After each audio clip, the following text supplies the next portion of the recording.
Boa noite para todas e para todos. Boa noite ao Caio, ao Mauro, a quem eu e Kevin agradecemos pelo prazer de participar com a gente da banca de avaliação do trabalho de conclusão de curso do acadêmico Kevin Santos Paz, curso de Relações Internacionais do FGD, cujo trabalho tem o título Tecnologia e Inovação, a Quarta Revolução Industrial no Japão e a influência da Toyota como empresa líder. Esse trabalho foi orientado por mim, Hermes Moreira Júnior, e tenho como avaliadores Caio César Pedrolo Machado, que é egresso do nosso curso de Relações Internacionais, doutorando em Geografia aqui na UFGD, e o Mauro Sérgio Figueira, também egresso do nosso curso de Relações Internacionais e doutorando em Ciência Política na Unicamp. Então, fizemos esse convite aí para que vocês participassem, colaborassem com essa avaliação e versão final do trabalho pelos estudos de vocês na área de economia política internacional, na área de indústria. Acho que vocês têm bastante a somar com, com a pesquisa que o Kevin desenvolveu. E a gente vai seguir aquele nosso protocolo. O Kevin tem um tempo aí de 10 a 15 minutos para fazer uma apresentação daquilo que ele articulou no trabalho.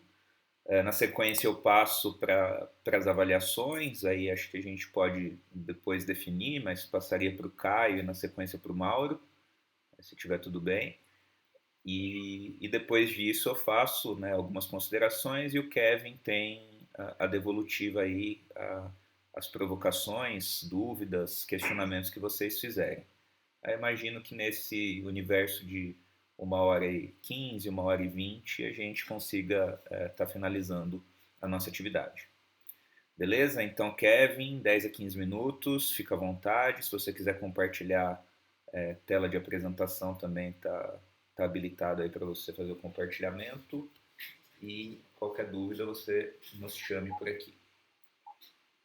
Ok, muito obrigado. Primeiramente, queria novamente agradecer ao Caio e ao Mauro por aceitarem estar presentes nessa noite, por tirar um tempo para avaliar o trabalho e estar aqui para dar essa devolutiva. Vou colocar uma apresentação simples que eu fiz aqui, só para guiar o que eu tenho a dizer. Tá todo mundo vendo? Estamos sim. Ok, então deixa eu tentar ajeitar isso. Acho que sim, vai ficar legal.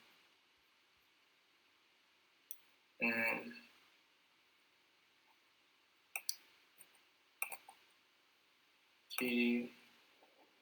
Isso. Como o Hermes já falou, meu nome é Kevin. Meu trabalho tem como título Tecnologia e Inovação, a Quarta Revolução Industrial no Japão e a influência da Toyota como empresa líder. Esse trabalho ele surgiu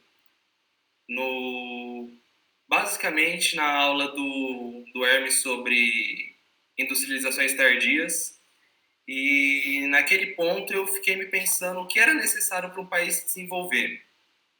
Não somente se desenvolver, mas se desenvolver no momento posterior à leva de desenvolvimentos que já aconteceram.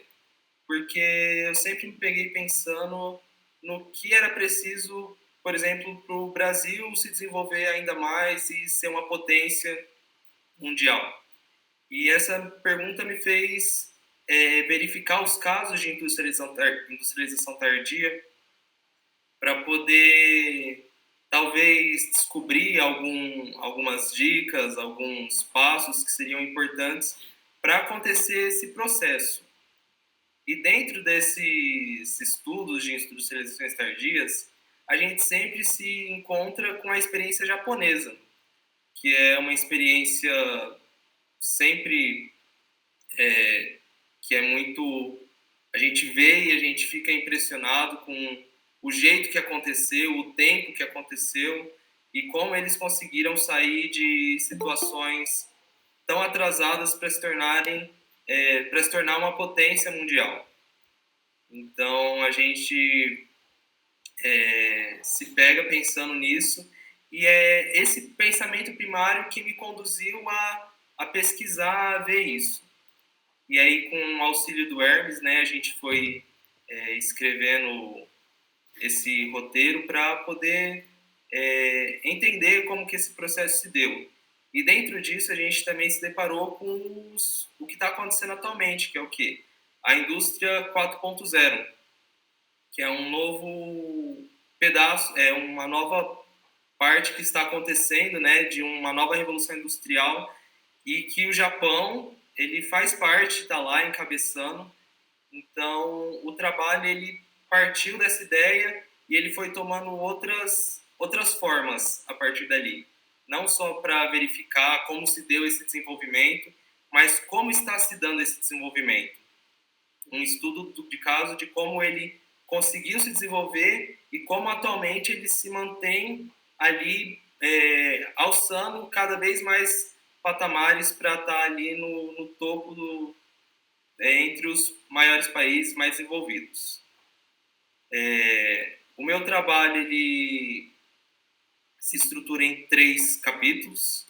O primeiro capítulo ali, eu faço um breve histórico do processo de industrialização japonesa, num período ali em que ele tinha acabado de sair de um momento de isolamento, de cerca de 800 anos ali que ele estava isolado, e por pressões externas ele teve que se abrir, né, sair daquele isolamento e se desenvolver muito rapidamente para poder se resguardar dos países que estavam tentando entrar ali, balancear sua economia, para acabar não sofrendo para não ser dominado pelos outros países, da mesma forma que como a Índia foi ali pela Inglaterra. Então, ali no período da restauração Meiji, a gente vê o Japão tendo que se desenvolver muito rapidamente, ali a partir de 1853, né, quando começa essa revolução.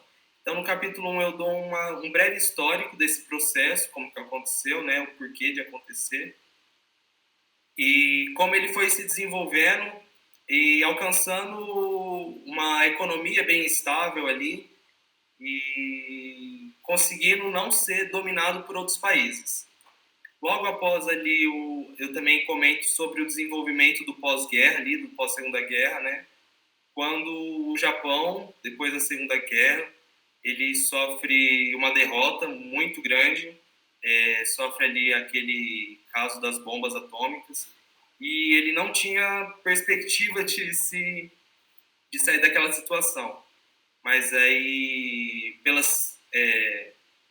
pelo jogo de poder ali, né, pelo tabuleiro de poder, ele conseguiu alguns acordos com os Estados Unidos e a partir disso ele foi se desenvolvendo numa economia ali mais protecionista e conseguiu ali um feito incrível que a gente conhece como milagre econômico, né, para sair de uma condição de país arrasado pela guerra para alcançar ali o segundo maior economia global ali nos anos 60, 80.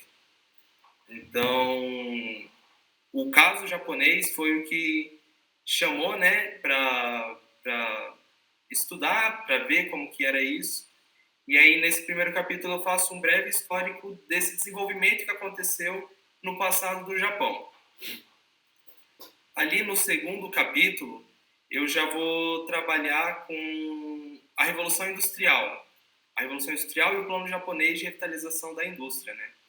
Então, eu passo ali algumas partes, um subcapítulo, explicando como se deu as revoluções industriais, desde a primeira, né, da mecanização, da força do vapor, passando ali pela indústria 2.0 a 3.0, para poder situar em que ponto está o mundo atualmente. Então, a gente passa lá por todo aquele histórico da máquina a vapor, logo após na questão da energia elétrica, né?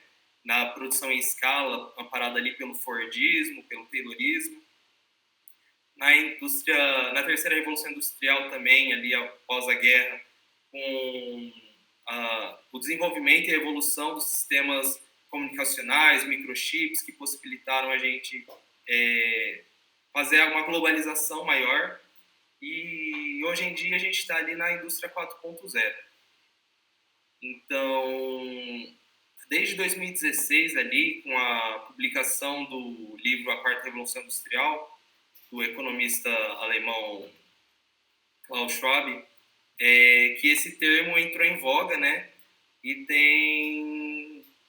tem mudado os paradigmas da nossa atualidade.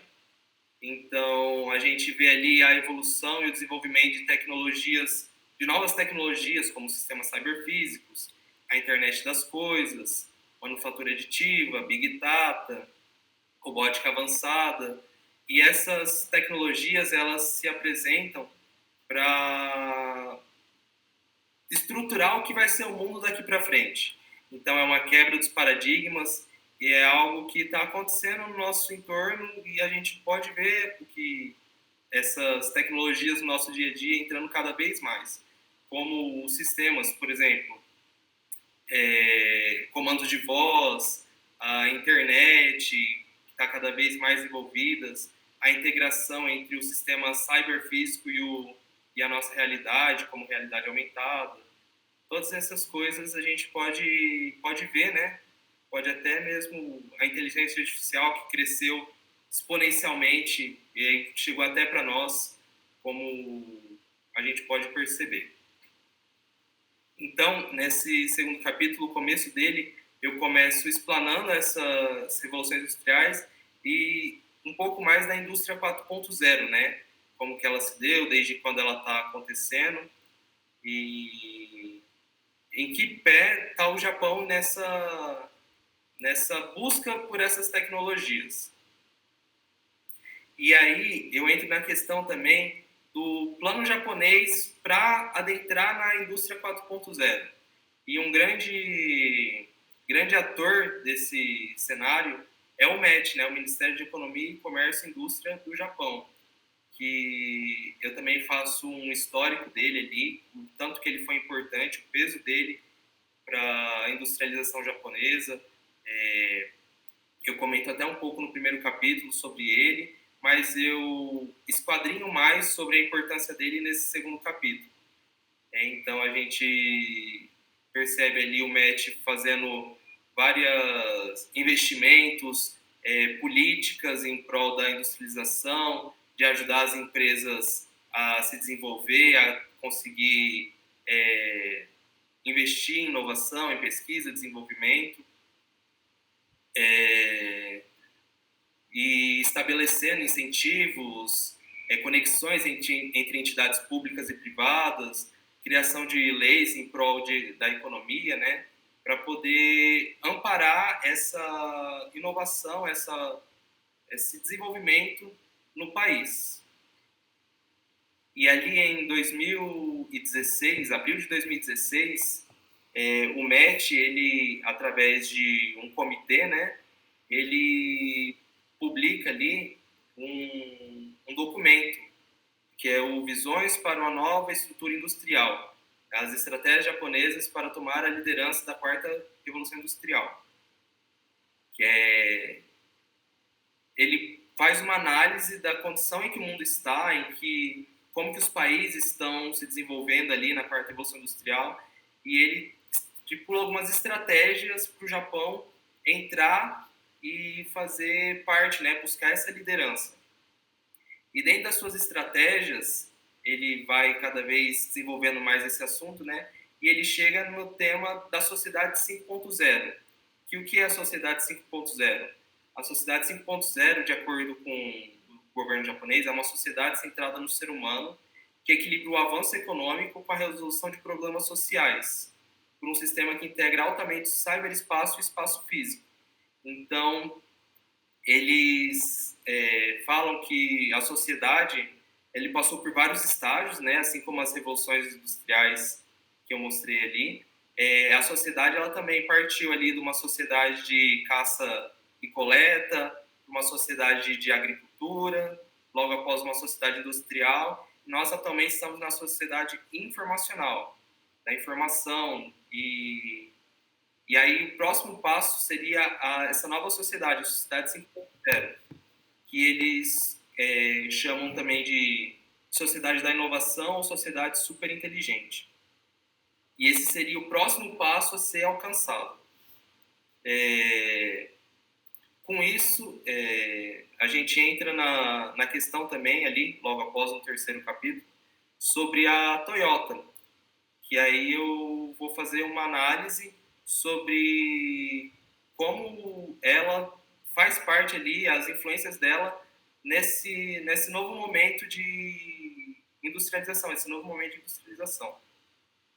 Então, a gente vê que a Toyota, ela é uma empresa que cresceu grandemente, ela aproveitou bastante os incentivos do governo japonês, e ali no terceiro capítulo eu faço um histórico da Toyota, desde a sua criação, também um momento ali em que ela teve um desenvolvimento muito grande ali na década 60, 80, onde ela foi crescendo cada vez mais, e até adquirir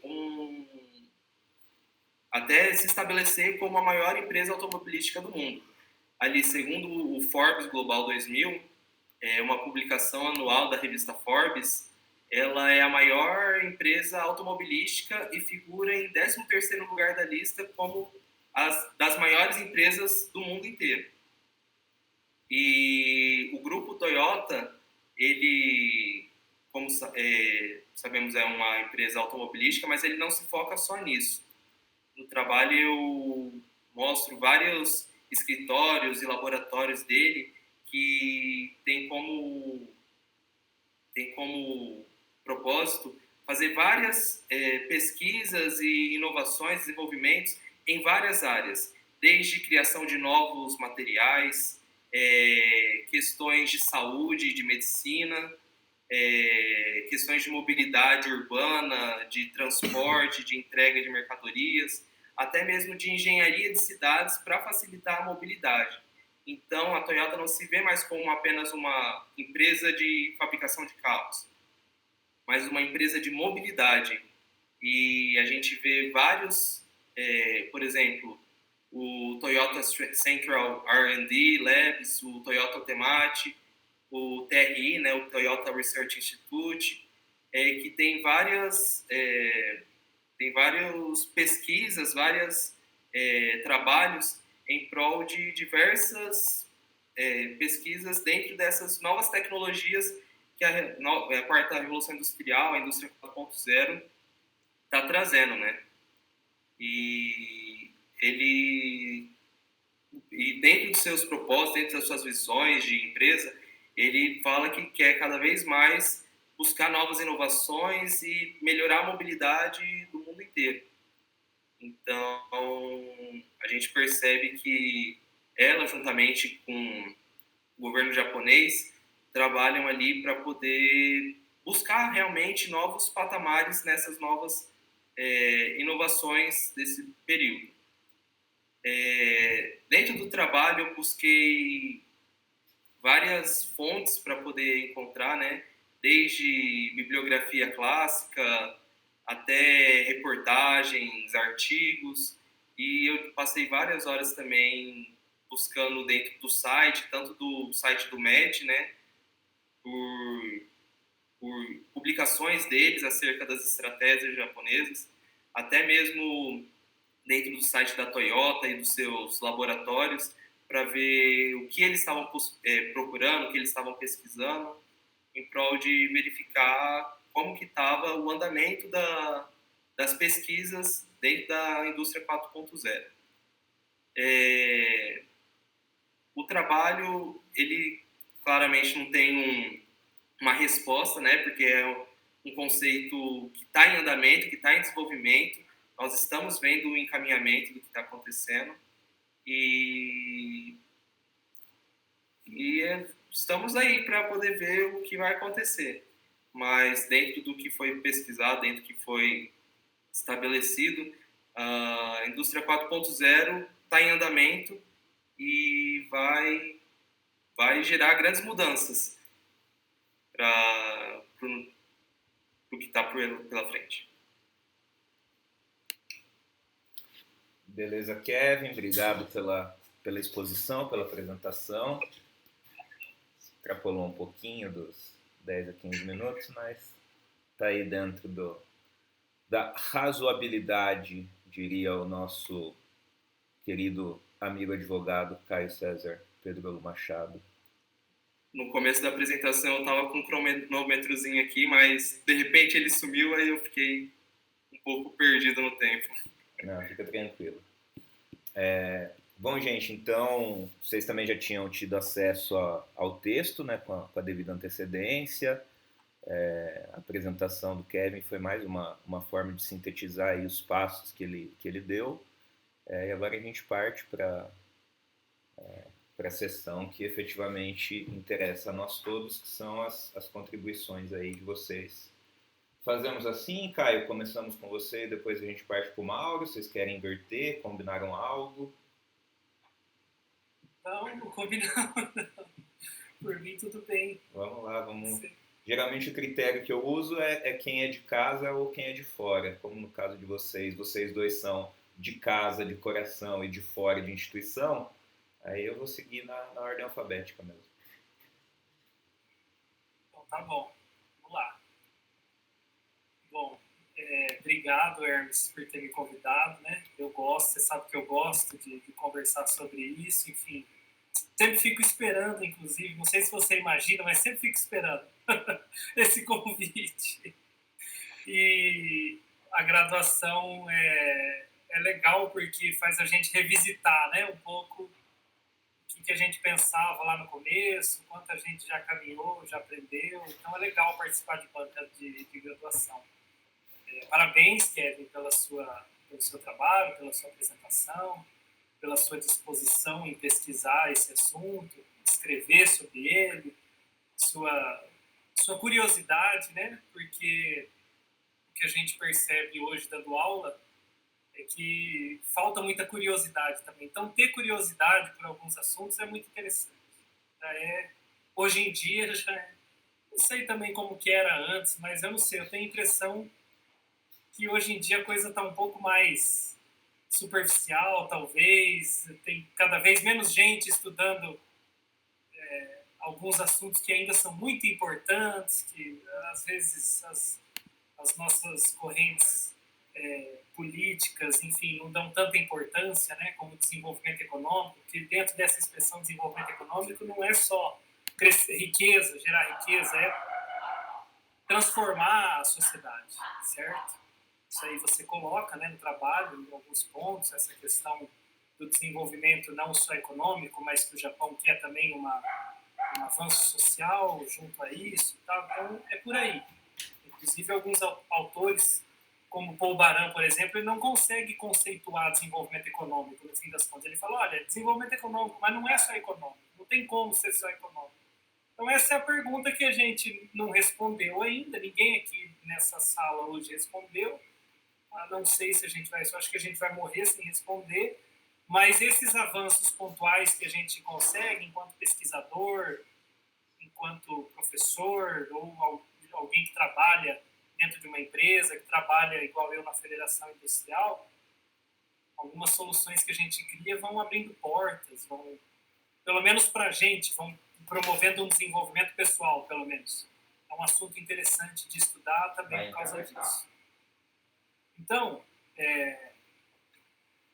eu quero começar. Primeiro, eu vou fazer as minhas considerações. Não sei se você espera perguntas, mas eu nunca faço pergunta em banca de aluno, enfim. Depois que eu comecei a dar aula aqui em Campo Grande, eu percebi que alguns professores gostam de fazer pergunta, meio que tirar dúvida. Eu não faço isso.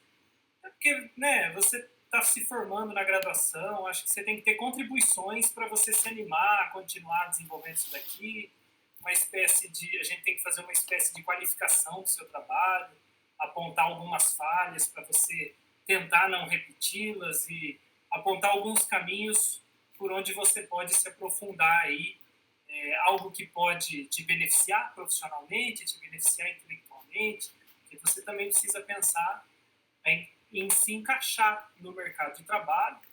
E esse assunto é um assunto excelente para isso, porque tanto na academia como no setor privado e no setor público tem muitas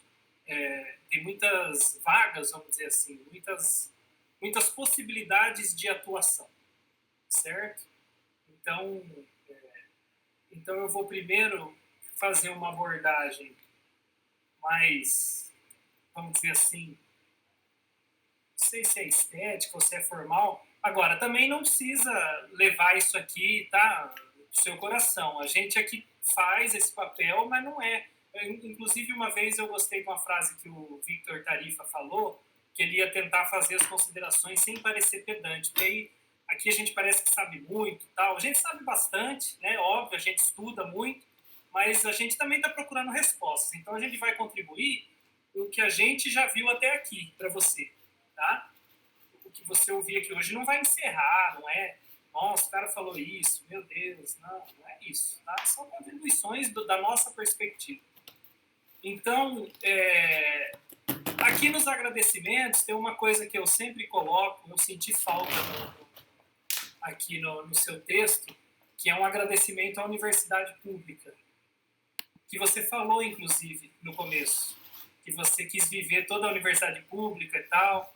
É legal colocar nos agradecimentos que você, você agradece ao fato da existência dela, é interessante. Eu vi uma vez isso em alguns trabalhos de uma universidade que eu pesquisei um banco de dissertações e teses, e todo mundo mencionava a universidade tal, pública, gratuita, e aí eu comecei a reproduzir também nos meus... É o primeiro agradecimento que eu coloco. Ainda mais hoje em dia que se formou uma corrente anti-universidade pública, acho interessante. É só uma coisa minha, muito pessoal, né? Uma dica aí.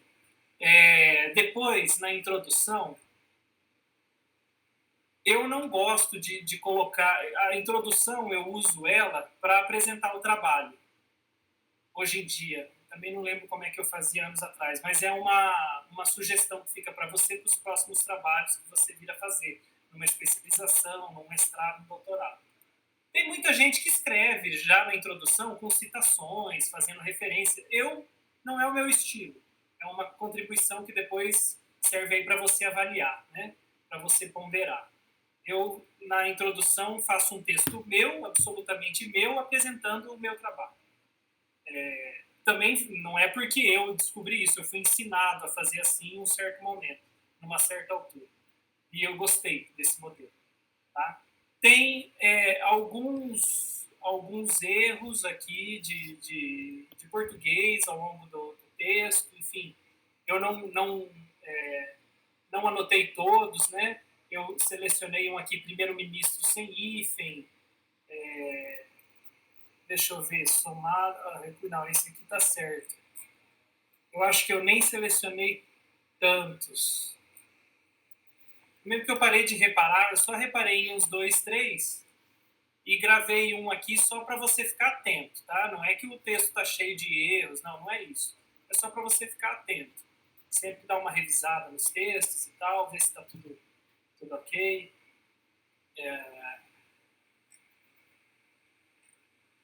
A escrita, de uma forma geral, a gente vê ao longo dos parágrafos uma informalidade considerável, também é uma coisa a ser cuidada, né? Daqui para frente, enfim, eu não sei qual é a sua intenção, mas se for seguir a carreira... Aí, na verdade, é o seguinte, tem muito disso, né? Vai seguir carreira acadêmica ou vai... Olha, na verdade, eu hoje trabalho no setor privado, onde eu trabalho, por causa da minha carreira acadêmica. Então, a carreira acadêmica é sempre bom, tá? É sempre bom fazer pós, se puder fazer um mestrado, faça um mestrado, você está em Ponta Porã, tem o mestrado da UEMS, que é muito bom, em sistemas produtivos e desenvolvimento regional. Então, a carreira acadêmica ela pode te colocar numa boa posição no setor privado depois. Então, não tem essa dicotomia, não. Você pode... Né? Então, sempre cuidar essa forma de escrever, quer ver? algumas expressões, né? O Japão possui características muito marcantes quanto ao seu processo. O que seria, né? Os marcantes, essa palavra marcante, enfim. Tem outras aqui para o final, que depois é que eu estou procurando aqui, eu não estou vendo vocês. Tem uma aqui que eu achei. Por exemplo, podem proporcionar terreno fértil lá embaixo, mas depois eu vou chegar de novo nesse texto aí. Mas é só para você cuidar. Então, do ponto de vista formal, basicamente é isso. Ah, tá. E aí a última consideração. Eu acho que você poderia, não, talvez não ter usado mais referências, mas ter variado um pouco. Tem muito da Toyota aqui, do Instituto de Pesquisa e tal.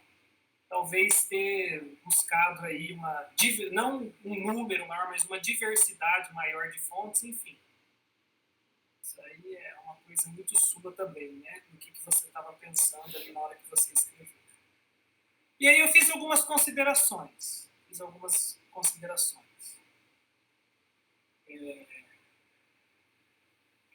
Aqui eu achei o que eu tinha selecionado. Por exemplo, voltando ao ano de 1603. É uma expressão que a gente não usa, né? Não fica legal. É muito como se fosse uma conversa informal. Olha, voltando ao ano de 1603, passados 6 anos, tal. Então é isso que você tem que... porque eu não tinha achado, agora eu achei aqui, fica melhor para ilustrar. Entretanto, o processo japonês foi tão efetivo que em cerca de 2 décadas já se apresentava no sistema internacional. O processo, fica uma coisa um pouco perdida, assim, que processo, né? Qual o processo japonês? Claro que a gente sabe, que a gente imagina, mas só para você, ao longo da sua carreira daqui para frente, desenvolver melhor isso, para você reparar nesses detalhes. Né? Você não vai corrigir agora, ninguém quer que você mude tudo agora, não é isso. Só para você reparar. Tá? Então, eu coloquei aqui algumas... É que o meu computador não ajuda, ele trava. Aqui no primeiro capítulo, e aí agora eu vou fazer umas considerações sobre o conteúdo, algumas contribuições, certo? Aqui na página 14, você traz no fim do primeiro parágrafo. O imperador deste período se esforçou em estruturar o Estado e aperfeiçoá-lo da mesma forma que os países mais desenvolvidos do Ocidente. Aí eu sugeri para você, eu marquei aqui, depois posso te mandar o PDF, eu só falo agora e você vai anotando, um livro que o Hermes nos ensinou a ler, inclusive, chamado Estados e Moedas no Desenvolvimento das Nações, organizado pelo José Luiz Fiore, ou Luiz José Fiore, não me lembro agora a ordem do nome dele, em que aí esse processo, né, que você falou, o processo de desenvolvimento japonês é estudado lá dentro. Todos esses países que se industrializaram ao longo do século XIX são estudados nesse livro. Como que eles organizaram o desenvolvimento deles. Então, é um livro interessante. Eu procurei nas referências que você não usou, então achei interessante sugerir como leitura. Né? Também, enfim, o imperador se esforçou em estruturar o Estado e aperfeiçoá-lo da mesma forma. Precisaria ter aqui alguma complementação ou uma referência, o que é esse estruturar o Estado, que Estado, né? Quais eram as características desse Estado, enfim, são questões também para você desenvolver, tá? Porque fica muito aberto às vezes, né?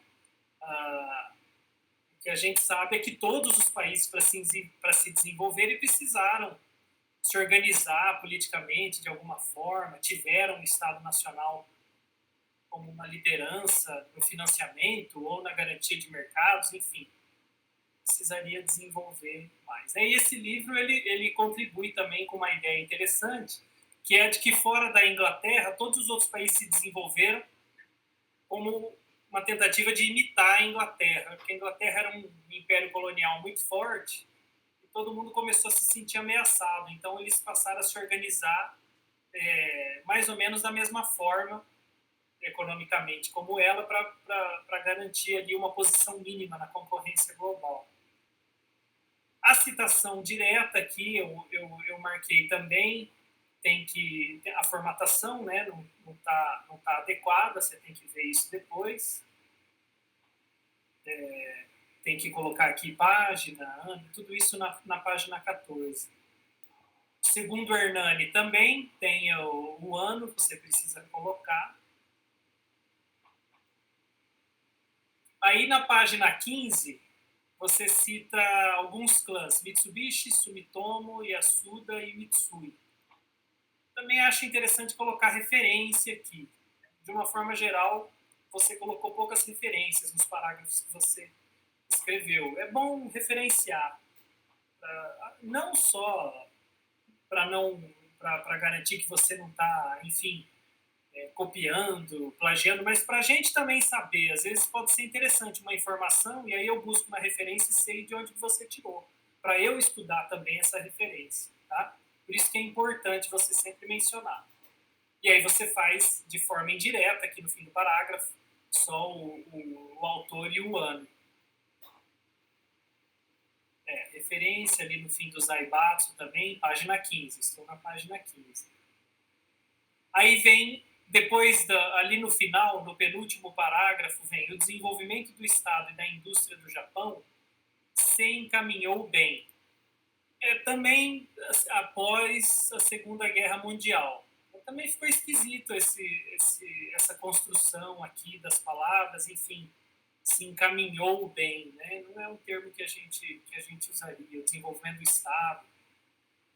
Porque o Japão já tem um Estado longo, eles têm um império muito longo, né? Para trás na história, enfim, muito antigo, uma longa história de Estado. Então, o desenvolvimento do Estado, o que seria? Indústria, sim, claro, né? Se desenvolveu muito mais depois da Segunda Guerra Mundial, mas já tinha também, enfim, dá para expandir algumas frases que você escreveu, você tem que ler elas novamente depois, entender o que você quis dizer com elas, porque eu sei como é que é, na cabeça da gente está tudo, e a gente está tudo completo, e a gente não consegue, às vezes, colocar isso no texto. Então é bom você reler, refletir, né? O que é? Que desenvolvimento do Estado? O Estado já tinha um razoável desenvolvimento do Estado japonês, ele tinha outra forma, não é?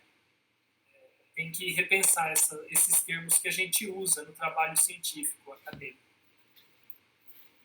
Aí eu marquei aqui, segundo Valdemiro Franco Sorte Júnior, na página 16. Esse processo foi marcado por intensa e constante troca de informações e negociações entre o governo e o setor privado, e pelo uso de políticas voltadas ao atendimento das empresas domésticas. E aí continua no outro parágrafo. Ministério da Indústria e Comércio, que será melhor desenvolvido. Tal. Segundo Alexandre Queiroz, o MIT agiu na regulação de capital estrangeiro, auxiliou empresas na importação de tecnologias e deu incentivos fiscais e impulsionou as firmas locais. Então, aqui é interessante você expandir a sua análise sobre a importância do Estado no desenvolvimento econômico. Você trouxe essas informações de que houve negociação entre o governo e o setor privado, de que o Estado regulou, de que se criou um ministério, mas isso não é suficiente para entender por que houve o desenvolvimento, né? Porque isso também todo mundo tem. O Brasil tem articulação entre setor público e privado, tem um monte de ministério, os ministérios trabalham, tem muita gente competente, concursada nesses ministérios. Então a gente precisa entender. Aqui já está um dos pontos dessa pergunta, né? O que leva ao desenvolvimento? Porque ao longo do seu texto você vai colocando, teve essa articulação e teve os institutos de pesquisa, teve o ministério, você dá muita ênfase ao Ministério da Tecnologia, da Indústria e Comércio Exterior e depois o da Tecnologia, mas não é só, né? Você está começando essa pesquisa agora, então fica aí para vocês essa atividade de ler mais sobre isso investigar mais estudos sobre isso e abrir esse raciocínio. Aí vem para a página 18, o Japão possui características muito marcantes quanto ao seu processo desenvolvimentista. Você repete essa expressão, processo desenvolvimentista. Eu acho que quando se usa essa palavra desenvolvimentista, pode confundir com o que aconteceu no Brasil, que o Japão, na verdade, não foi um país... A gente não chama ele de desenvolvimentista.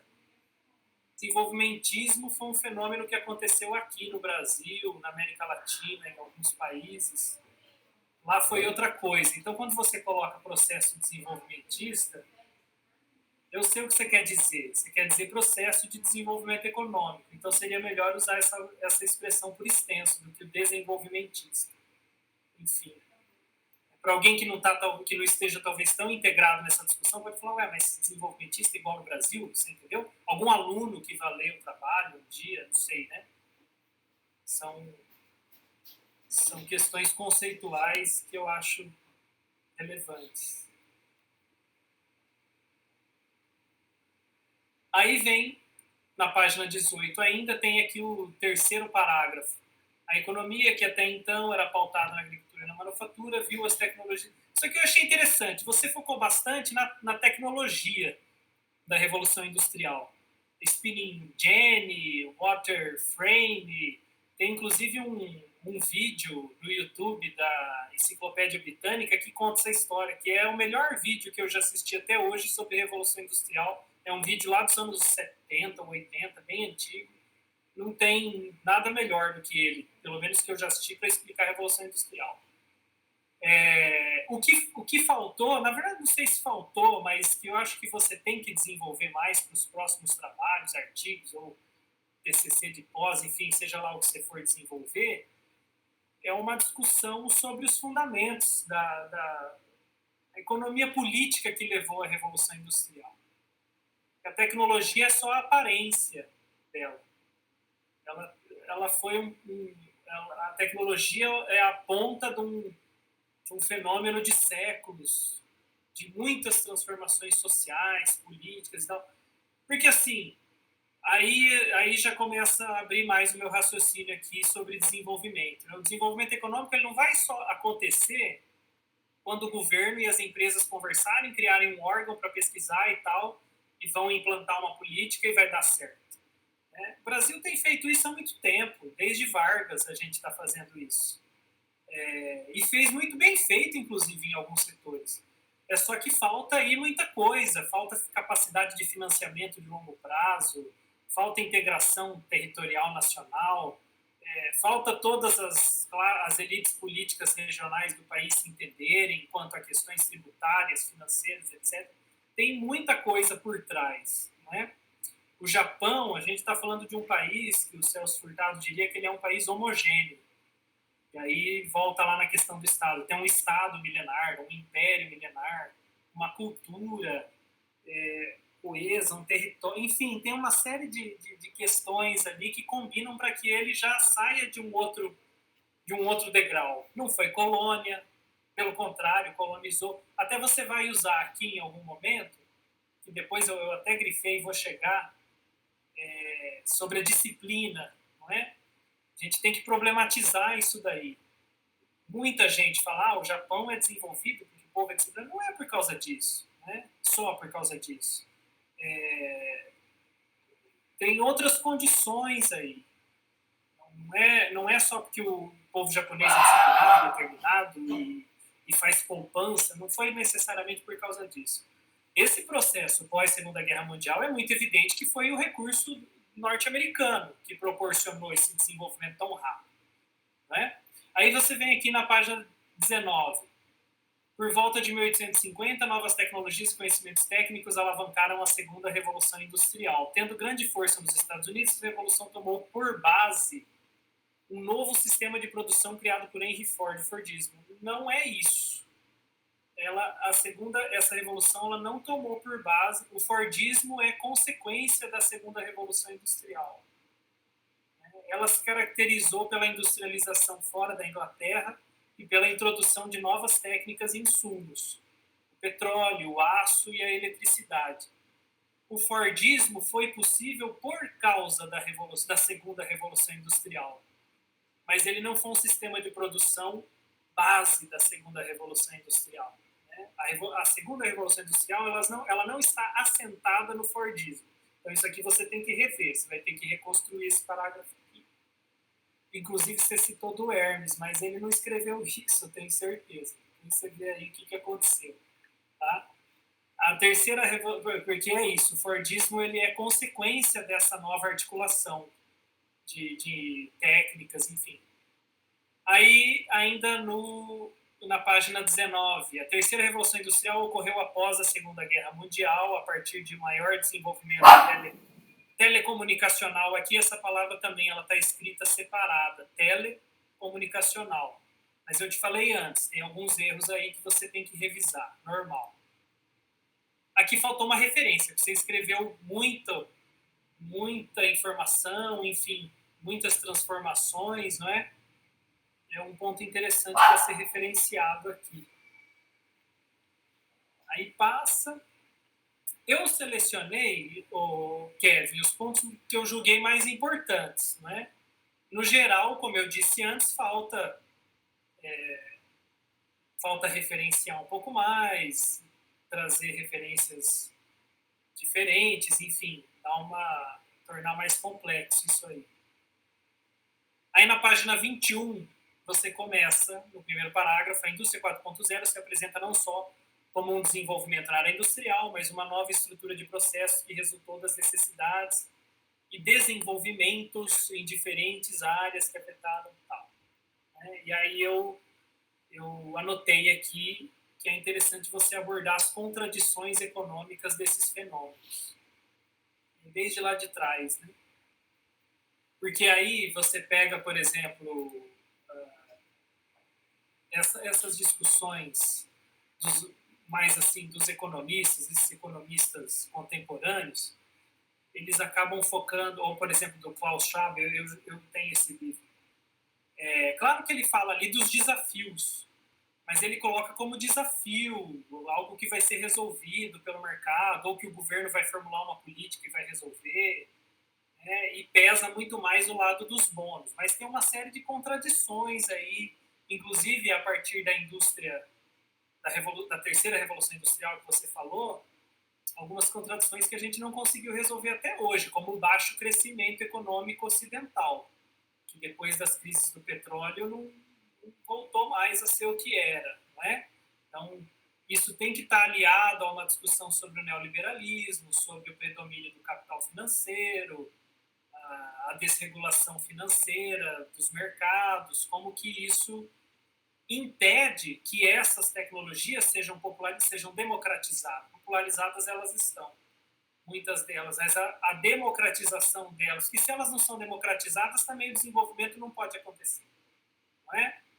O que fica claro nesses países que se industrializaram e se desenvolveram, que é a tua curiosidade, é que eles conseguiram democratizar, não do jeito que a gente gostaria, mas muito mais do que o Brasil conseguiu democratizar a sua riqueza industrial.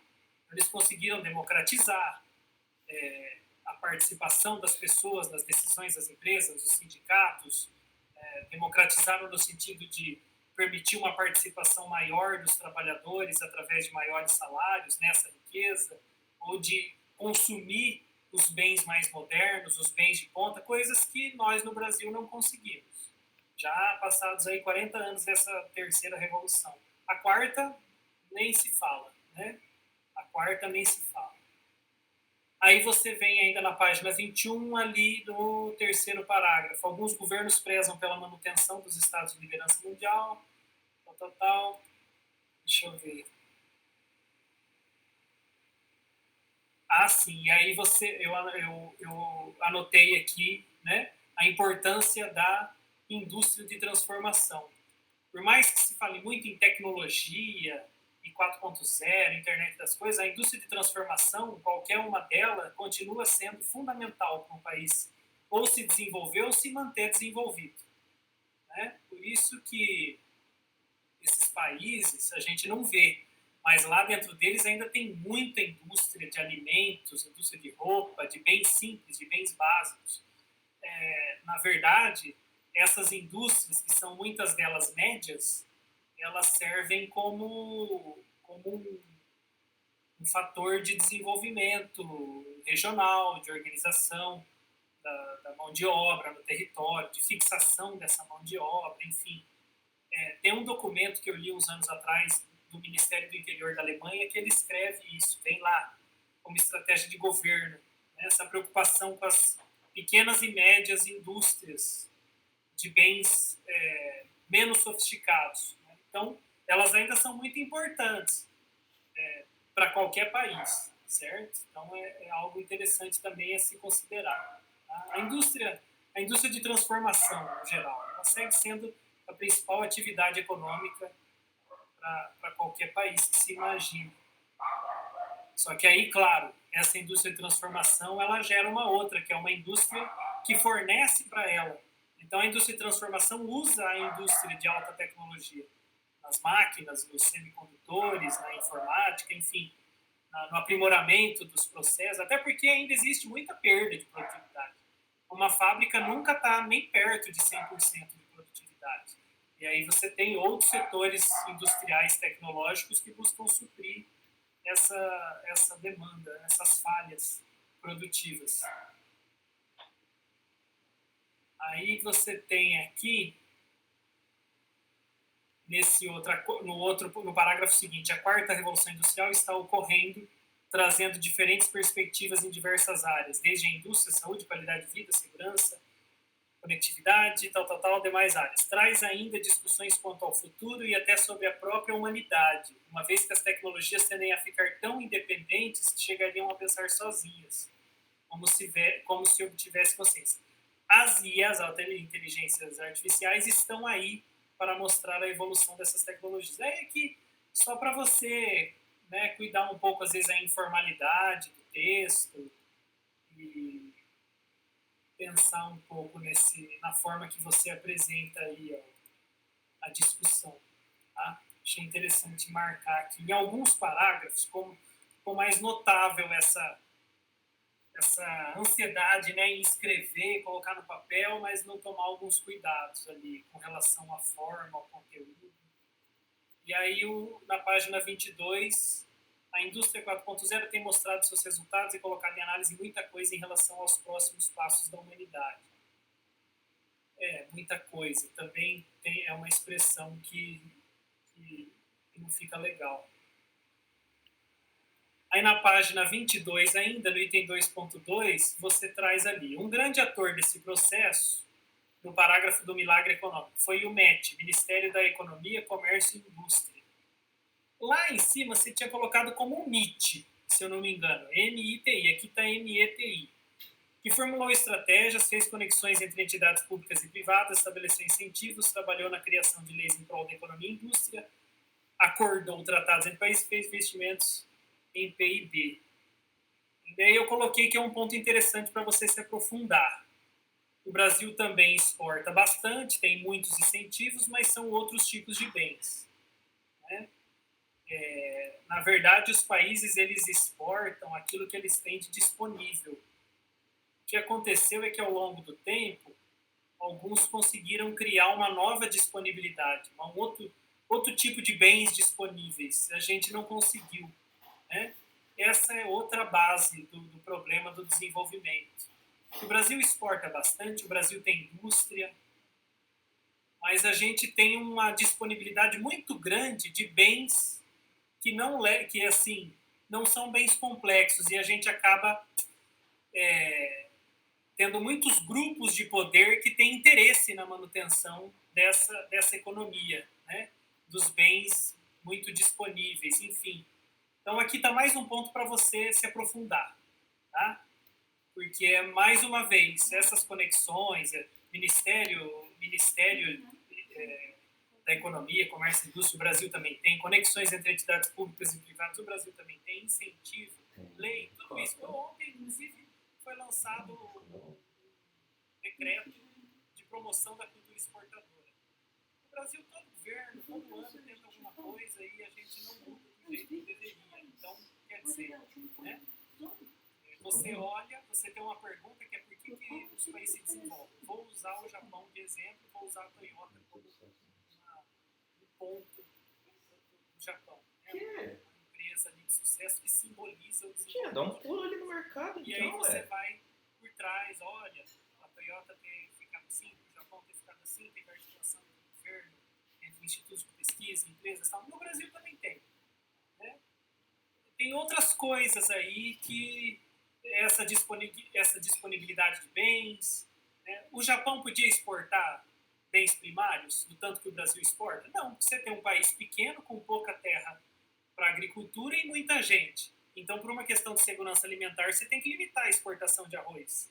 O que você vai exportar? Sabendo que para enriquecer você tem que exportar, você vai desenvolver alguma coisa para exportar. O Brasil nunca teve essa necessidade de inventar alguma coisa para exportar. O que a gente tem que a terra dá, a gente exporta, cobre o balanço de pagamentos, então tudo bem. Então, quer dizer, por mais que você tenha um ministério trabalhando com universidade, com federação industrial, com não sei o quê, com Apex, vai ser difícil sair do lugar enquanto tiver um foco aqui no que está muito disponível, entendeu? Essa que é a questão aí, uma das, né, que eu gostaria que você refletisse.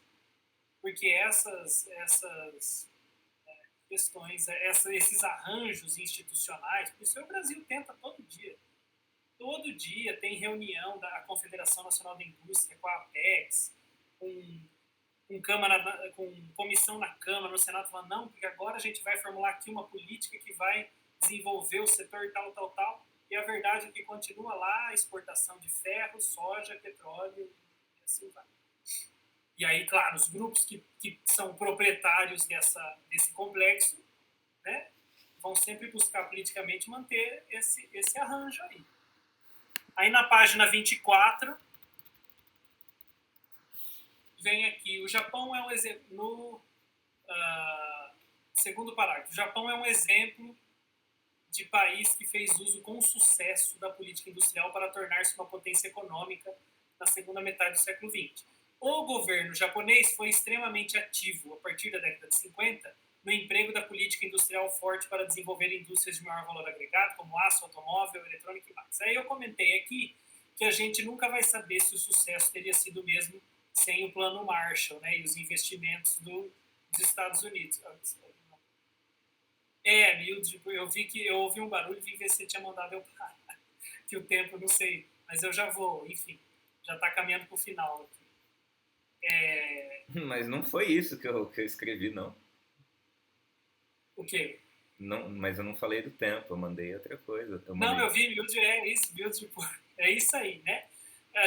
Quando a gente conseguiu dar um passo na nossa, vamos dizer assim, no nosso desenvolvimento econômico, usando como medida ali o progresso industrial, foi isso, sair da exportação do boi para uma exportação de carne embalada, uma coisa assim, né? Foi um degrau só. Agora a gente está saindo, o Mato Grosso do Sul, por exemplo, está saindo da exportação de grãos, do caminhão que sai direto da fazenda para o porto, para uma exportação de óleo de soja, que veio uma empresa de fora produzindo dourados, e agora de papel e celulose. Então, aqui nesse parágrafo eu coloquei esse ponto, né? A gente nunca saberia, esses países que se industrializaram, já eram industrializados, mas que se recuperaram no pós-guerra, né? A gente nunca vai saber se a história teria sido essa sem a grana que os Estados Unidos colocaram. O que eu quero dizer? Tudo aquilo que eu já vinha dizendo também precisa estar ligado ao financiamento. Por isso que é interessante você ler aquele livro lá, não sei se você já leu, dos Estados e Moedas, porque ele fala justamente sobre como os países organizaram o seu sistema financeiro. Quer dizer, sem dinheiro não tem ministério com iniciativa, não tem vontade que dê conta, entendeu? Não tem competência que vá levar ao desenvolvimento se não tiver disponibilidade de recurso farto, sem se preocupar se vai dar um desequilíbrio de vez em quando. Então, é difícil, né, para um país como o Brasil alcançar isso daí. É nisso que a gente pensa sempre. Aí vem na página 24, ali a última frase da página, baseado nessas estratégias, buscava-se a liderança na condução de reformas para obstáculos específicos e para aqueles casos incertos, a tentativa de implementação de novas ideias de forma rápida, sem depender do consenso. Isso aqui você está falando dessa articulação, né, do planejamento que teve ali, uma análise de forças e fraquezas e tal. Para mim ficou um pouco confuso essa última frase. Acho que você poderia, essa combinação de palavras aí ficou um pouco confusa para mim. Acho que você poderia dar uma atenção maior para esse ponto aí do texto. Aí vem na página 26, você fala de demografia, de acordo com uma publicação de 2018, visão da nova estrutura industrial.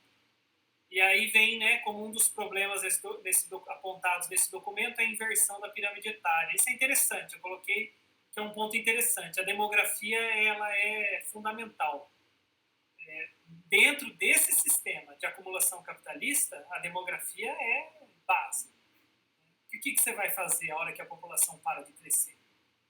Para de crescer no seu país, aí você vai para outro, mas uma hora as coisas vão se estabilizar, né? E os países, por exemplo, que continuam crescendo, estão buscando nacionalizar as cadeias produtivas. A Índia, a Indonésia, a Malásia, esses países, eles não entraram no neoliberalismo como o Brasil, eles não deixaram o setor externo comandar a economia deles totalmente. Lá a população cresce, mas eles vão comandar o próprio desenvolvimento, né? Esses países ocidentais não se preocuparam muito com demografia, porque tinha, né? Agora a América Latina está parando de crescer e também não enriquece, enfim. Tá aí, né? Tá tudo interligado. Esse baixo crescimento das últimas décadas, a questão demográfica, o estrangulamento do financiamento, enfim, tudo isso você tem que anotar para começar a refletir a partir desse trabalho, organizar tudo isso em novos estudos. Aí, página 27, eu marquei aqui esse parágrafo grande, após a publicação do livro A Quarta Revolução Industrial, e segue, né? Faltou referência aí. Eu acho que você tinha que, porque você tem aqui, segundo o site, colocar talvez um ano, não sei, enfim, senti falta aqui de uma referência. Aí vem para o 2.3, página 28. A sociedade 5.0 seria uma nova etapa do desenvolvimento humano, seguindo a sociedade da coleta, a sociedade agrícola, a sociedade...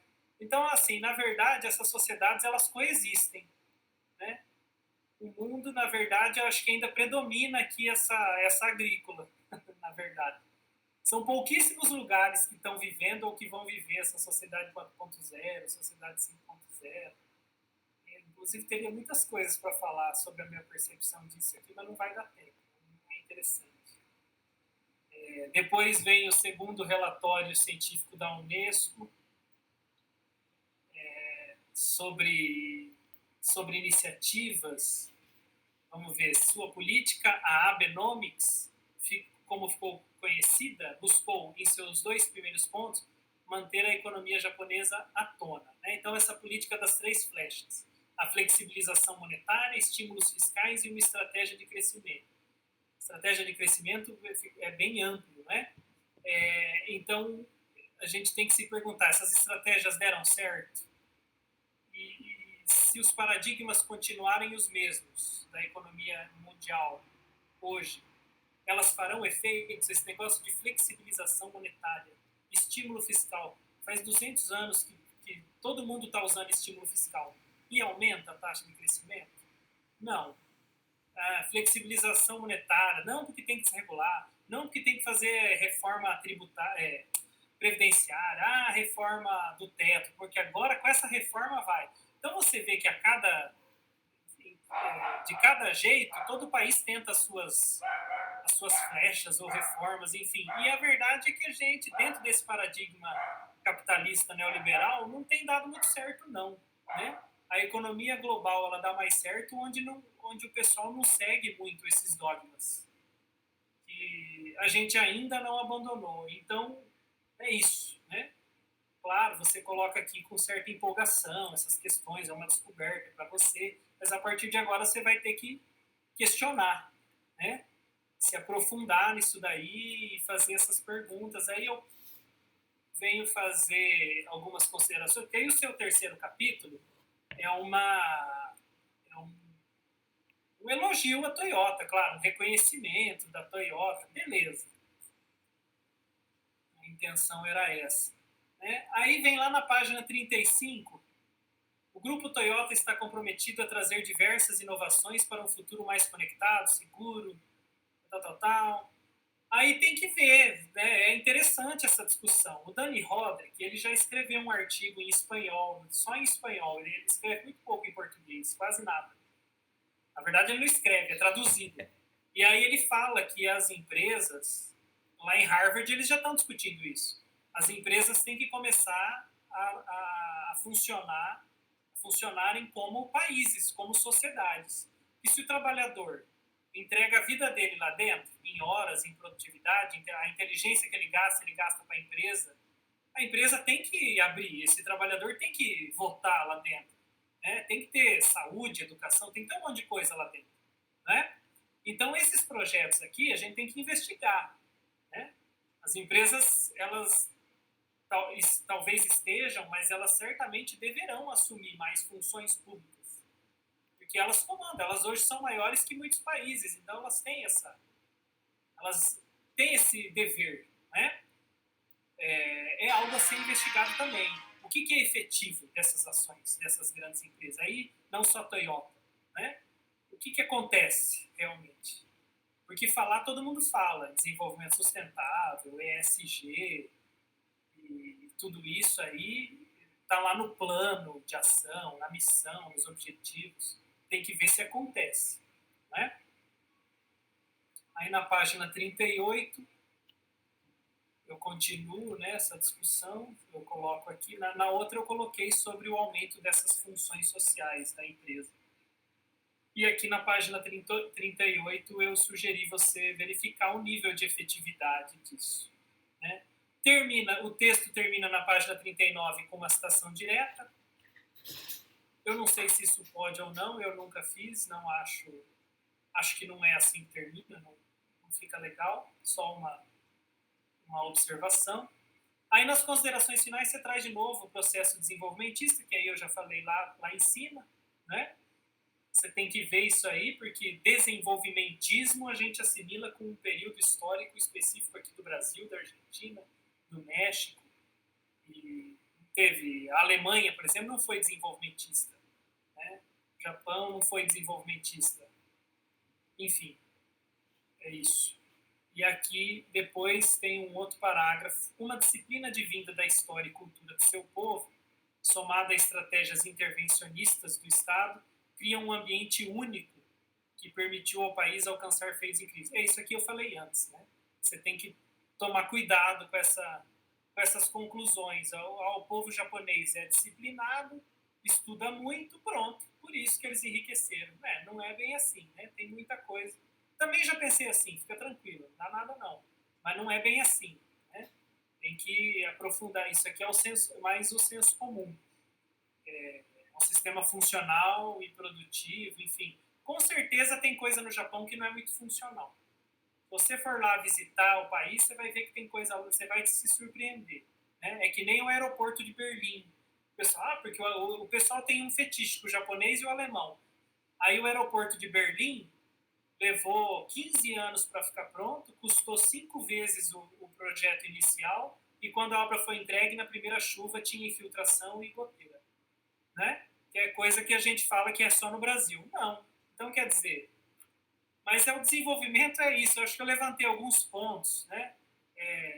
Bastante dinheiro para gastar.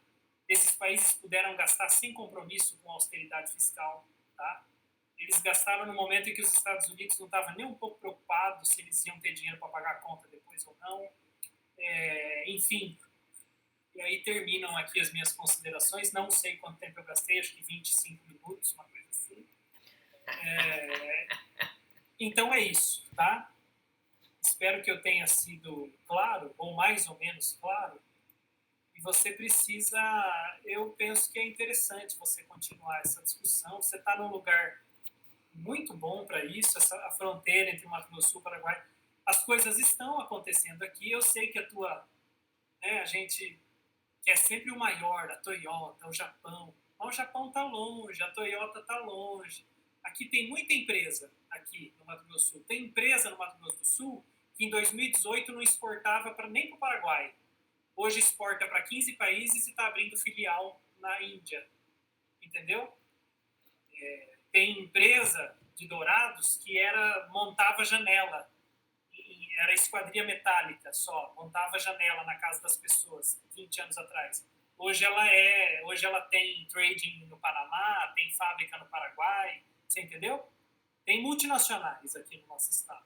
Tem empresas para você visitar e investigar. Isso que é muito interessante. Tá? Trazer essa discussão para o local.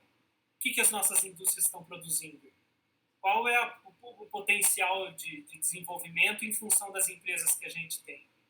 Não é? Qual, dentro dessa escala de progresso tecnológico, onde estamos? Aqui, na fronteira de Ponta Porã, Pedro Juan. Inclusive, agora em setembro, eu vou visitar uma fábrica aí em Ponta Porã de tecnologia, equipamentos óticos, uma coisa assim. Não conheço.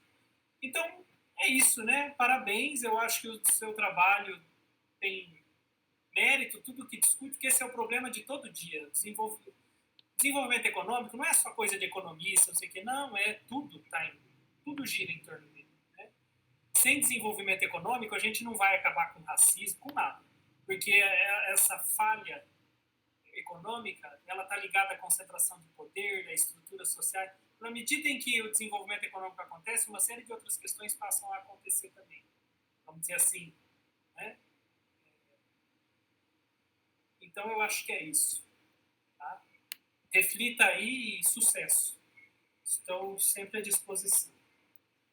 Beleza, Caio. Obrigado pela participação. Se você quiser fazer uso de mais 1 minuto da fala, aí você fecha 50 minutos de arguição. É muito, né? 50.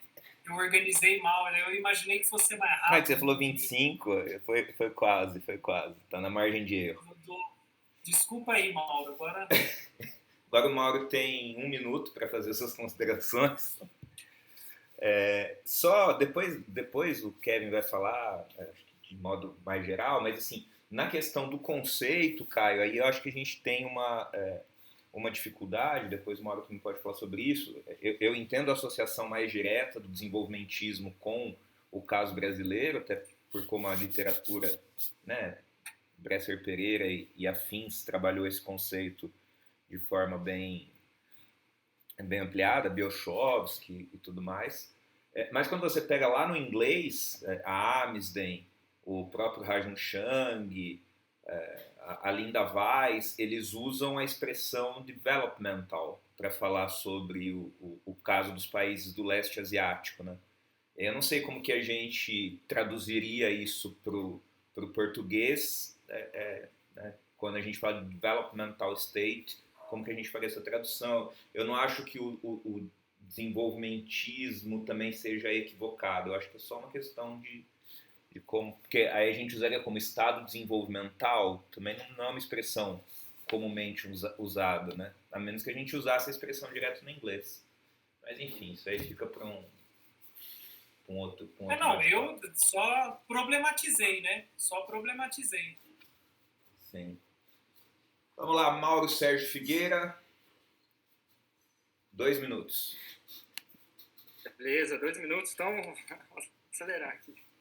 Gente, Hermes, Kevin, muito obrigado pelo convite, por ter me chamado para discutir o trabalho de vocês. O Hermes sempre é parceiro, sempre me chama para... E esse é o segundo trabalho, se eu não me engano, esse é o segundo trabalho que aborda um caso de estudo do Japão, que eu tô participando na banca, né? Então, a primeira coisa que eu queria ressaltar depois desse agradecimento, é a qualidade do seu trabalho. Eu achei seu trabalho muito, muito, muito bom. Eu gostei da sua redação. Acho que uma qualidade da sua redação é que você faz frases curtas e conexas, apesar de ter ali alguns deslizes que o Caio apontou. Eu achei que a sua redação é boa. E, de forma geral, fez com que o trabalho ganhasse em qualidade.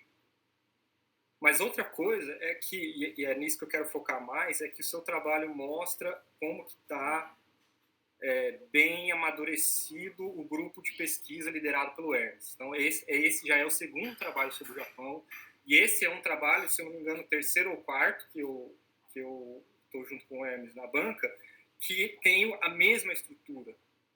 Isso é um ponto forte para mim, porque mostra um desenvolvimento coerente dentro do grupo de pesquisa, que pega um quadro, digamos assim, uma visão teórico-histórica e analisa um caso de estudo de sucesso de um dos países desenvolvidos com esse quadro histórico, teórico, enfim, que eu imagino que seja algo comum aí dentro do grupo de pesquisa, para depois vocês pegarem um caso de estudo de interesse do aluno. Eu acho isso sensacional, muito bom, e o seu trabalho reflete essa qualidade muito bem. Então, é nisso que eu queria focar, mais na parte de como a sua pesquisa se desenvolveu, pelo que eu estou imaginando que ela tenha se desenvolvido, né? Então, eu acho que o núcleo do trabalho aparece aqui no capítulo 1, quando você, ali na segunda sessão do capítulo 1, quando você começa a discutir a recuperação do Japão depois da Segunda Guerra Mundial. Tem uma nota, um comentário seu muito importante, que diz: logo depois da Segunda Guerra Mundial, os Estados Unidos bloquearam o desenvolvimento econômico do Japão. Econômico, militar, político e tudo. Só que logo depois, lá pelos anos 50, e olha que ali vai começar vão começar a se exaltar as tensões na Guerra da Coreia, começa a esquentar a Guerra Fria, e a partir dali os Estados Unidos destravam o desenvolvimento do Japão com acordos preferenciais de comércio, com permissões de investimento direto do capital estadunidense e permissões de importação dos produtos japoneses. E aí você cita ali nessa segunda sessão, você comenta que o Japão teve acesso privilegiado ao mercado dos Estados Unidos a partir do início da década de 50. Só que tem um apontamento bem específico que você só tangencia, você só encosta nesse ponto, que é, na minha opinião, o que deveria ser o núcleo do seu trabalho, que é quando você diz ali, na página 16, enfim, as Keiretsu ressurgiram, né, com uma estrutura parecida das antigas Zaibatsus, e aí a citação direta da página 16. Os Ewa aceitaram que os japoneses realizassem um esforço de exportação. Só que aqui você faz uma citação de um autor que não aparece na sua biografia. E o autor é Hernani. Pelo tema e pelo nome, pelo ano, eu estou supondo que seja o Hernani Teixeira Torres Filho, que trata desse assunto. Eu desconfio que esse texto seja do livro que o Caio mencionou, o livro do Fiore, né? Você está corretíssimo em tudo. Pois é, então. Só que faltou essa referência na bibliografia. Em geral, eu não teria apontado isso, que você citou, mas não referenciou. Só que essa referência é muito importante, porque essa escola de pesquisa, a escola do Rio de Janeiro, lá da FRJ e tal, ela toma como uma das variáveis centrais no processo de desenvolvimento desses países que eles estudam, a variável geopolítica.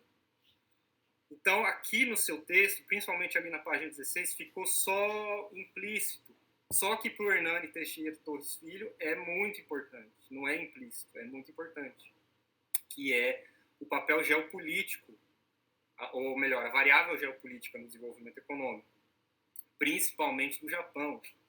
Né? É só a gente parar para pensar que logo depois veio a Guerra da Coreia, o desenvolvimento da China, e ali do lado estava a União Soviética.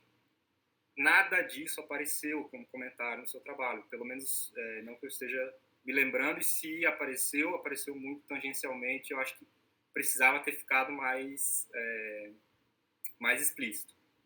Mas isso aqui, pelo amor de Deus, sabe? Não precisa nada. Aqui eu só estou trazendo contribuições para o projeto de pesquisa, entendeu? Não precisa ir lá, voltar e reescrever, mas para o projeto de pesquisa em si.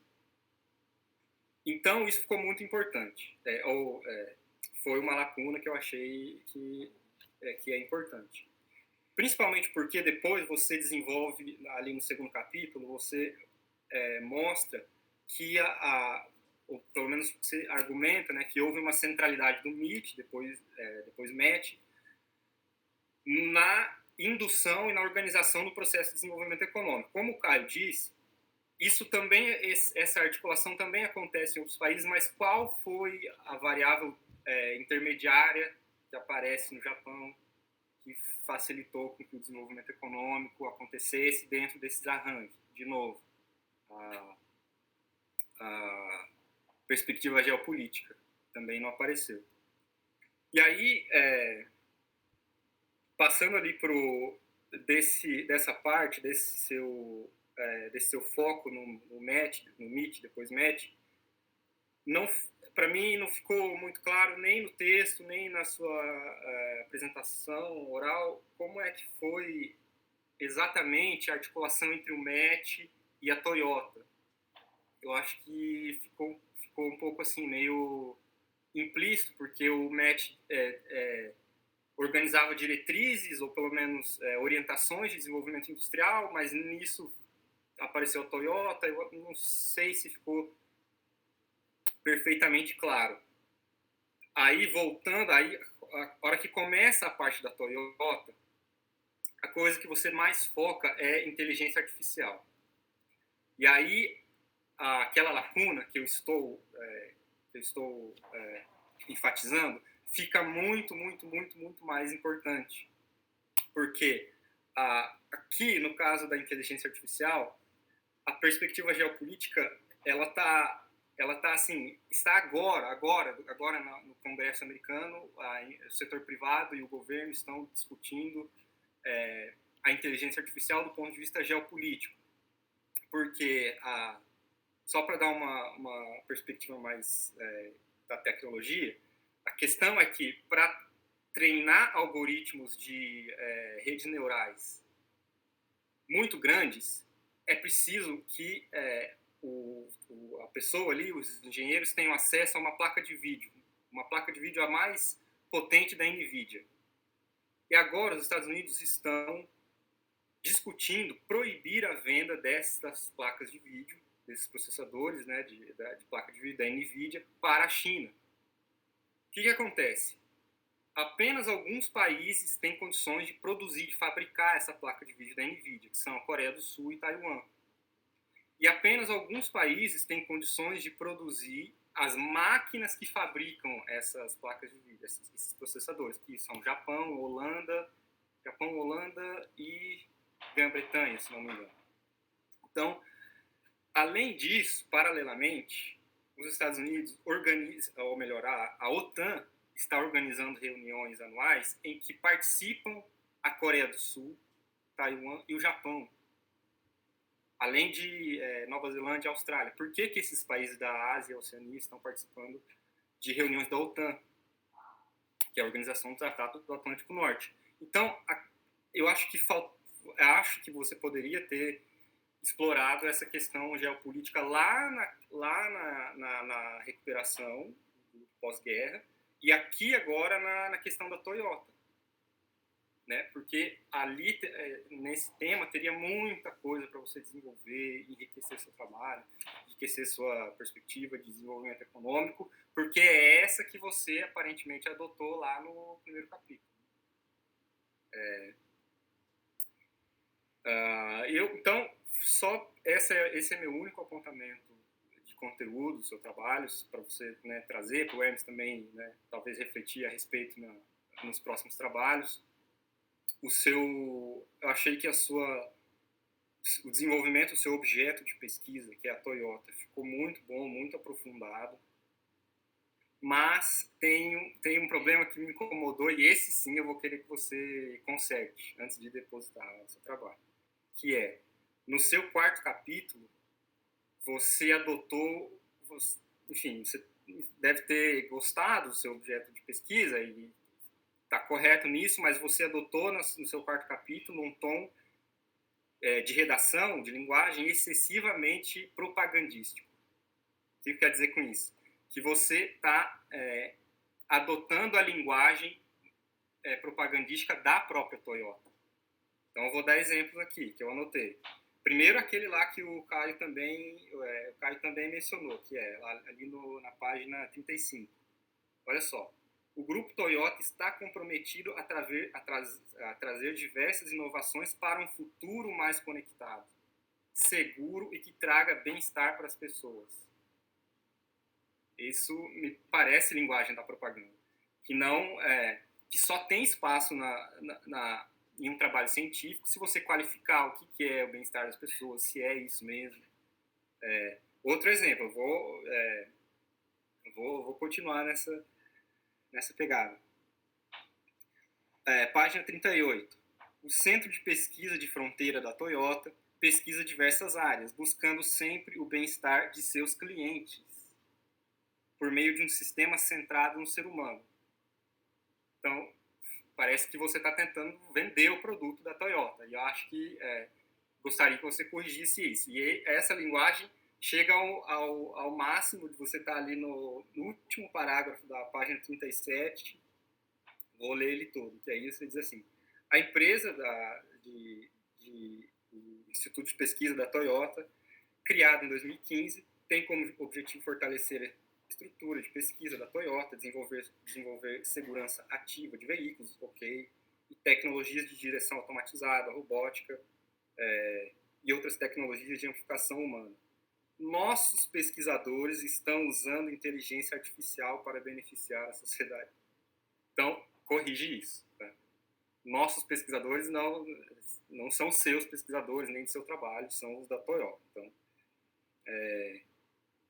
apesar de que tem ali uma citação a Toyota Estados Unidos, mas não tem as aspas, né? Então, mesmo assim, mesmo se fosse uma citação direta, eu gostaria que você não adotasse o tom do marketing da Toyota. Essa é a minha opinião, pessoal. Depois converse com o Hermes se ele concorda com isso que eu estou dizendo, tá? Mas eu gostaria que vocês alterassem isso antes de depositar. Mas, enfim, é só isso que eu tenho para dizer. Mas, para arrematar, eu achei muito boa a sua redação. Enfim, alunos de graduação, às vezes, têm dificuldade com o tamanho das frases, vírgula aqui, onde não deveria, ponto onde não deveria. As suas frases são tamanho bom, profissional, eu achei conexas entre si. Isso facilitou muito a leitura do trabalho, o entendimento, e deu uma qualidade extra para o trabalho, além do conteúdo, que também de pesquisa em si, né? Também, enfim, muito bom. É isso, obrigado. Aí, falei em 3 minutos e meio, hein? Beleza, eu Mauro, bem obrigado. Envergonhado agora, inclusive. Totalizou aqui 47 minutos a arguição do Mauro, chegou bem próximo aí da do Caio. Mas é isso, cara. Se fosse o contrário, ia ser do mesmo jeito. Se fosse a primeira fala do Mauro, ela ia ser mais longa e aí você ia fazer a tua mais sintética. E a próxima banca de vocês dois, a gente inverte a ordem aí. Aí fica equilibrado, fica tudo certo. Já vou passar pro Kevin, mas só para destacar isso que você falou, Mauro, sobre esse tom propagandístico. Concordo, acho que não sei se vocês, o Caio acho que estava, não lembro se você estava na defesa do TCC do Cauli, aqui na graduação, quando a Eliana Lamberti, que é a professora lá da UEMS, ela falou sobre isso também, que quando o pesquisador lá das ciências biológicas vai abrir o ratinho, ele não pode ter dó do ratinho. Então, quando a gente, nas ciências humanas, vai abrir um objeto de pesquisa, no caso, quando a gente vai fazer a análise, por exemplo, do Kevin sobre a política de inovação da Toyota, a gente também não pode, né, ter dó, entre aspas, aí, de mostrar todas as Não é se possibilidades. apaixonar. Não pode ser apaixonado pelo... ele até pode ser apaixonado pela Toyota, talvez ele tenha lá um grande veículo da Toyota, mas acho que isso aí a gente faz o ajuste, é mais uma questão mesmo de como operacionalizar a citação, as referências. Vamos lá, Kevin, acho que não tem perguntas específicas, tem aí algumas provocações, tem algumas questões caminhos que você optou, que você pode justificar porque optou um ou não optou por outro, mas acho que é mais um bate-bola mesmo aí com o Caio e com o Mauro. Eu vou ser bem breve aqui nas minhas considerações finais. Caio, muito obrigado, pode ficar tranquilo, nada vai ser levado para o coração aqui, eu estou aqui exatamente para isso, então nessa parte você pode ficar tranquilo.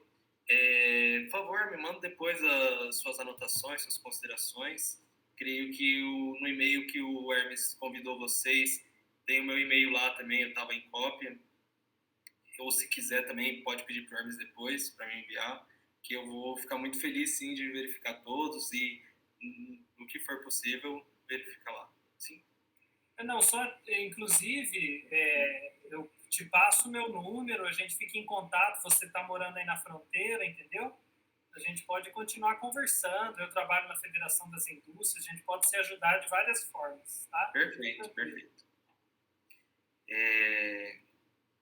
E dentro da sua explanação, sim, você colocou vários pontos ali para eu pensar, para eu considerar, talvez para umas próximas, e tudo isso vai ser considerado, ainda mais quando eu tiver as anotações, porque você falou bastante coisa, eu anotei algumas, mas outras eu acabei não anotando, mas vai ser considerado.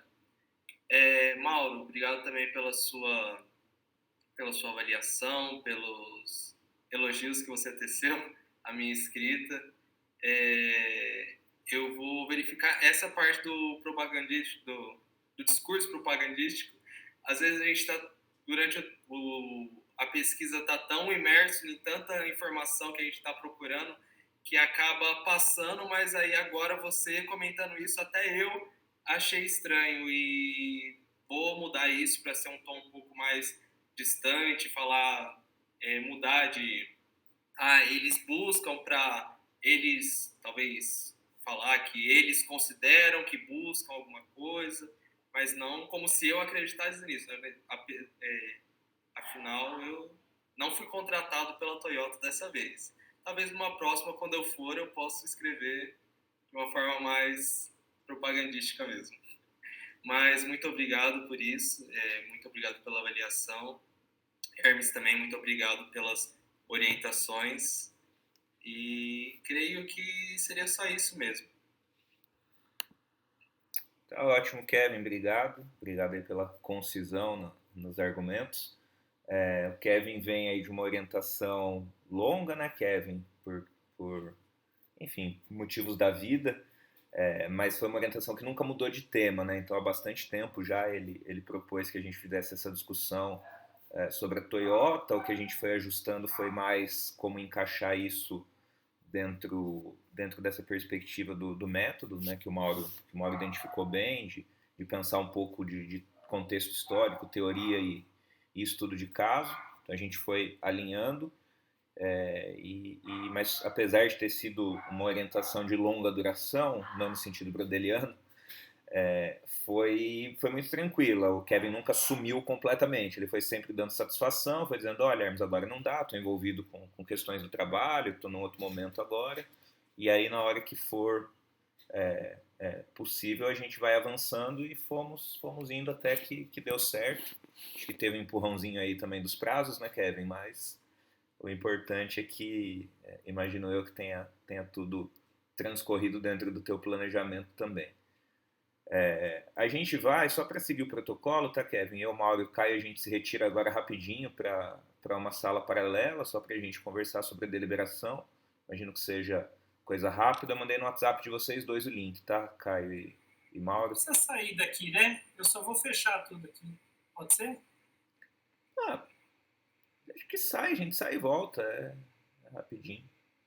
E aí você pede aí se o pessoal quiser ficar, acho que a sua irmã que tá ali, a Kate também, e Bianca, não sei se é quem que é, mas se o pessoal quiser ficar depois para fazer uma foto, coisa do tipo, é rapidinho. Beleza? Então, até já.